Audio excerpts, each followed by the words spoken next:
Okay, I'm talking about my second placement in India at a mental health society. It was with the Go Global team. So our team consisted of 9 students. There was 3 physiotherapy and 6 occupational therapy students. And we all went over there having some kind of idea of what we were going to do. So we established projects over there. I didn't have a project of my own, so I was assisting with 2 projects that were run at the women's shelter or the vocational room there. So the women had a variety of mental health illnesses, including schizophrenia, obsessive compulsive disorder, depression, anxiety, and there was also one lady with a physical disability, and she had cerebral palsy and scoliosis. So yeah, that's what those are the disabilities that were there. So I guess what we saw was that there was a lot of resources that they were able to utilise. However, we didn't really see them initiate or engage in those activities. So a lot of this might have had to do with a lot of the cultural issues surrounding their mental illness, as well as their mental illness themselves, as well as the medications that they were on. So for this reason, I used the model of human occupation by Klein Hofner in 1985, because I feel that he breaks down volition into personal causation, interests, values, and habituation, and really looks at, why somebody wishes to do what they do. And then also he looks at the environment and the socio-cultural context within that, and I think he really does a good job of breaking that down also. So my first question was, what were the goals of the 2 projects? Were they achieved? How do you know these were achieved? So I tried to use the SMART goal format. First goal was to have the women discussing and talking among themselves and other residents and the carers through occupational engagement such as reading, flower pressing and paper weaving. First of all, I think our goals weren't achieved to the full extent to which we were wanting them to be achieved. I do think in some ways they were achieved, but I think also in a lot of other ways they weren't achieved, and throughout the process I think our goals changed too. So I guess that what we saw was for that first goal that I mentioned, right at the beginning there were a lot of women that weren't engaging, they weren't initiating, they weren't being a part of the group. There were 1 or 2 that were, the rest were falling asleep or they were just staring into space. So towards the end, well actually once we started initiating activity with them, we would pull out the resources, put them on the ground and start prompting them to engage. We actually found that towards the end, just about every single one of the women there would engage, except for like 1 or 2, but they were actually watching what others were doing. So I think in some ways that goal was achieved. The other one was increase the amount of variety of activities in the vocational room for the women with the with activities like bocce and dancing. Now, bocce is typically a Western sport, so we did take some of our Western ideas or activities around what are good activities and tried to implement them there with the women. Some ways I think some of them took it up and enjoyed it. And then what we saw and what we were under the impression was that there wouldn't be a whole lot of activity for the women to achieve or for the women to be a part of. However, this wasn't the case. They had a lot of things available to them. They just weren't engaging. They didn't have the initiation or the motivation to engage. So our goal slightly changed, and we changed it to improving the occupational participation of the women through gestural prompts to assist motivation and initiation of tasks.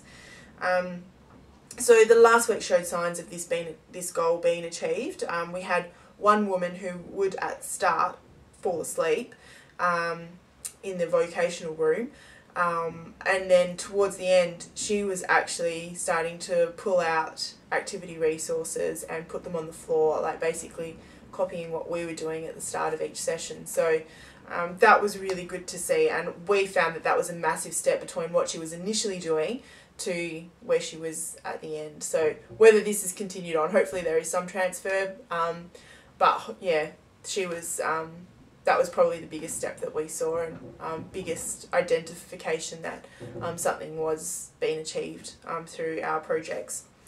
Our second question was, how did the cultural issues of India impact on the occupational therapy program implementation? So in 2001, the World Health Organization identified that the biggest barrier to mental illness, or to overcoming mental illness, is the stigma and the attitude towards people with mental illness within the community.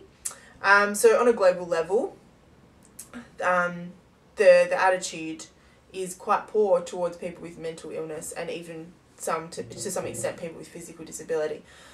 We're slowly getting there in Australia, overcoming stigma that still exists here in Australia, and in India the attitude is massive. So there is that underlying caste system that exists in India, and families would, instead of losing the reputation, and instead of bringing dishonour to the family, they would much rather disown a family member that has a mental illness or a physical disability. And also the government doesn't acknowledge physical disability, much less mental disability. So it doesn't acknowledge that it exists.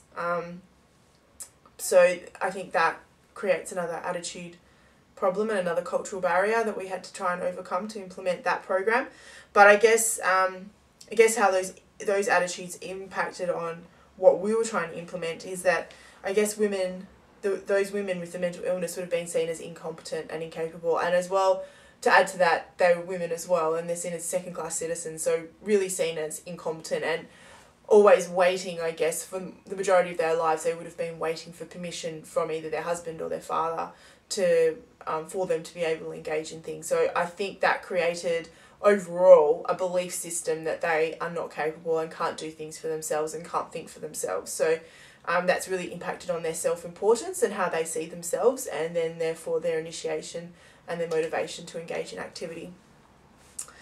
And then also surrounding that was just the fact that they have probably poor concentration issues, poor mental endurance, as well as a result of their mental illness, but then also the medications as well, which is highly valued in India. Doctors have highly valued there, and then they would have been some of them in some cases would have been on at least 7 tranquilizers a day, which would have created fatigue and tiredness, and which would have also impacted on their program.